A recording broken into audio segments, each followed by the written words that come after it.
परिस्थिती फार बिकट आहे आणि ही एकदम राजकारणी न्याय मागणी आहे. यामध्ये काही कुठली शिक्षकाच्या वतीनं केले गेले नाही. दुसऱ्या बाजूला वसती शाळा बंद पडतील अशी परिस्थिती निर्माण झाली आहे.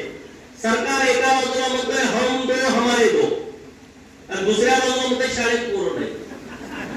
आता हम दो हमारे दो आता मला तर बोलायचा अधिकार नाही, हम दो पण नाही, हम एक पण नाही.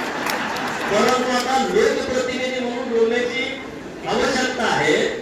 हम दो हमारे दोचा कायदा आला, हम दो हमारे एक वर आलं आणि त्यामुळे आता शाळेत पोरच नाही तर त्याला आम्ही काय करणार, अडचण अशी तयार झालेली आहे.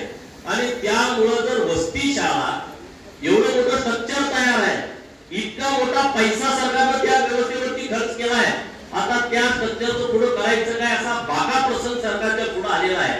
आता मी आमदार म्हणून त्याच्यावरती अधिकृत वाणीनं जयाभाऊ त्या विषयावरती बोलतील. हा विषय अत्यंत गंभीर आहे.